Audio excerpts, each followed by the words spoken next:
আমরা নৈহাটি গেছিলাম। বেলঘড়িয়া স্টেশন থেকে নৈহাটি ট্রেন ধরে নৈহাটিতে নেমে সেখান থেকে টোটো করে গেছিলাম বড়মার মন্দির। দেখুন কি সুন্দর সাজে বড়মা সেজে উঠেছে, ভক্তদের ভিড়। আমরাও পুজোটা দিয়ে দিলাম।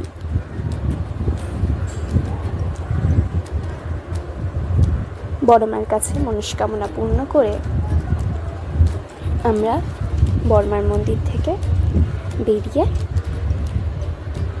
মানত করলাম বড়মার কাছে। তারপর আমরা চলে গেলাম বড়মার মন্দির থেকে বেরিয়ে শিব মন্দিরে। তারপর একটু খাওয়া দাওয়া করে আমরা বেরিয়ে পড়লাম সাইট সিনের উদ্দেশ্যে। স্টেশনে গেলাম, দেখলাম যে পৌষকালী মন্দির আছে, গণেশ মন্দির আছে। মোদ্দা কথা ওইখানটা মন্দিরে ঘেরা। তারপর সব দেখে মন্দির থেকে আবার টোটো ধরে বেরিয়ে গেলাম মাদ্রালের উদ্দেশ্যে। হনুমান মন্দিরে গেলাম। দেখুন কি সুন্দর ভিউ। ইনি হচ্ছেন আমাদের সংকটমোচন হনুমান। এনার দর্শন পেলাম আমরা। কি সুন্দর করে মন্দিরটাকে সাজিয়েছে, দেখে খুব ভালো লাগলো। তারপর মন্দির থেকে বেরিয়ে আশপাশের মন্দিরগুলো দেখতে চলে গেলাম। তারই মধ্যে কিছু ফটোও তুলে নিয়েছি।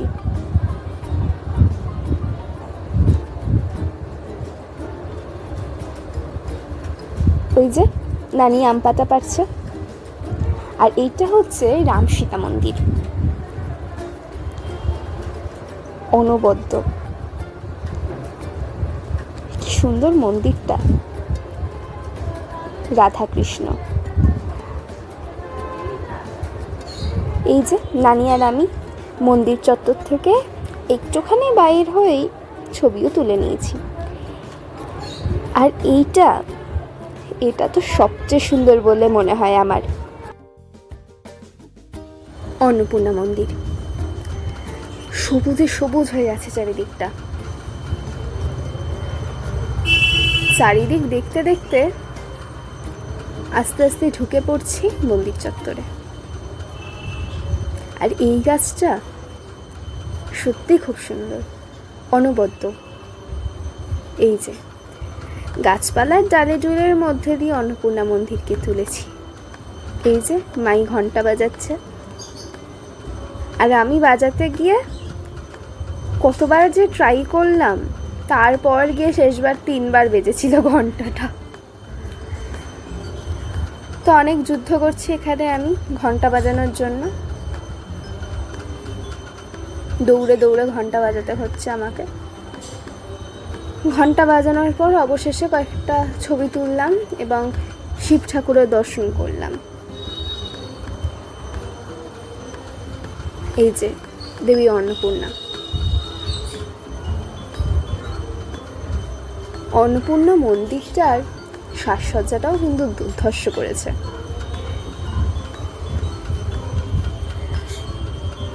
নানা রঙে অন্নপূর্ণা মন্দিরটাকে রাঙিয়ে দিয়েছে তারা। এই যে মন্দিরের বাইরে আমরা কয়েকটা ছবিও তুলে নিলাম। সিঁড়ি দিয়ে নামছি, তখনও মাইয়ের ছবি তুলে দিয়েছে। মাইয়ের ছবি, মাই নিজেই সেলফি তুলেছিল প্রকৃতিকে নিয়ে।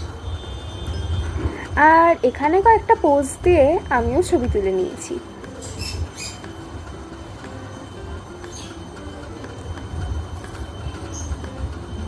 কয়েকটা ক্যান্ডিড এখানে নানির আর আমার।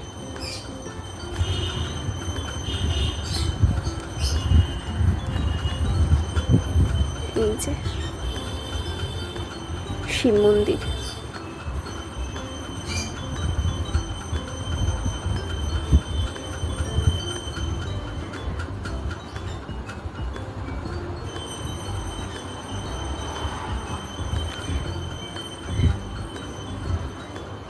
শিব মন্দির থেকে বেরিয়েই এক প্রাকৃতিক দৃশ্য।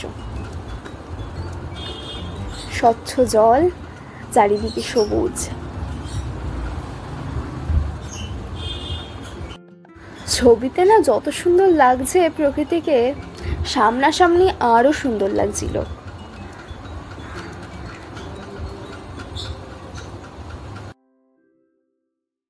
একটা পার্ক মতনও আছে এটার পেছনে, এখানেও পোজ দিয়েছি, তাই ছবিও উঠেছে। এই যে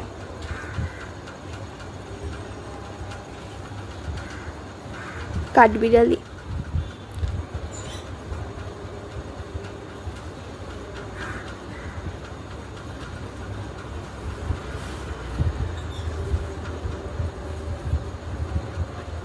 ওই যে ছোট্ট কাঠবিড়ালিটা নড়াচড়া করছে। এই যে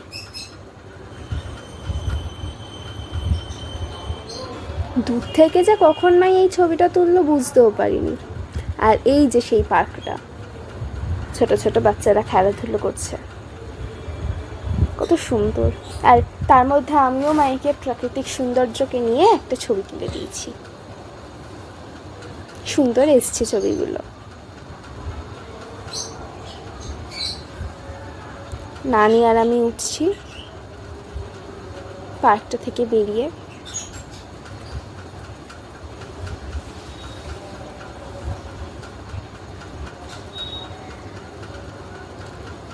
এই যে এখানে আরেকটা কাঠবিড়ালি।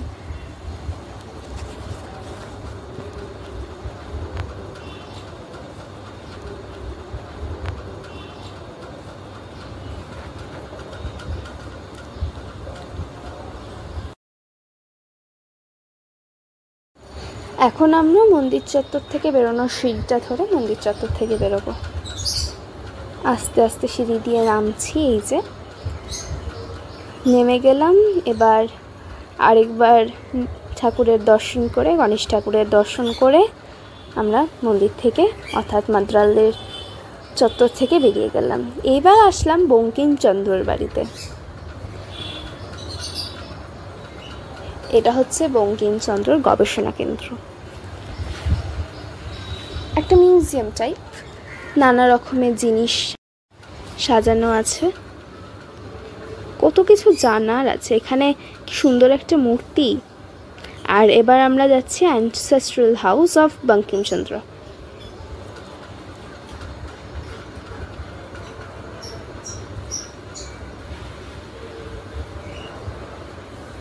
টিকিট কাটলাম, টিকিট কেটে ঢুকে গেলাম বঙ্কিমচন্দ্রের বাড়িতে।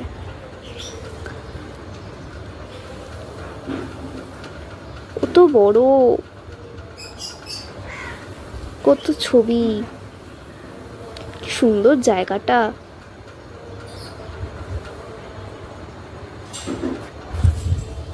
অসাধারণ।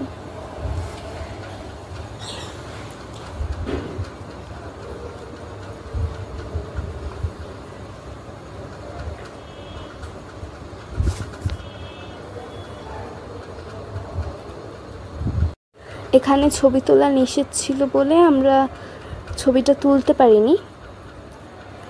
যেখানে ছবি তোলা অ্যালাউ ছিল এখানেই ছবিটা তুলেছিলাম, কিন্তু ভেতরেও অনেক রকমের জানার জিনিস রয়েছে।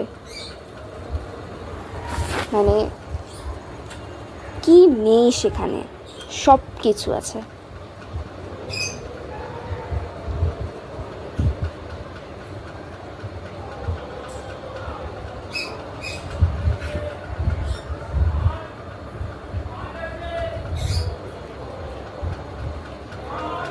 বঙ্কিমচন্দ্রের বাড়িটা এরকম করে সারা বাড়িটা ঘুরে দেখলাম। এই যে কত কিছু, কত অজানা তথ্য। বঙ্কিমচন্দ্রের বাড়ি থেকে বেরিয়ে টোটো ধরে আবার স্টেশনে ফিরে ট্রেন ধরে ফিরছি কলকাতায়। ধন্যবাদ।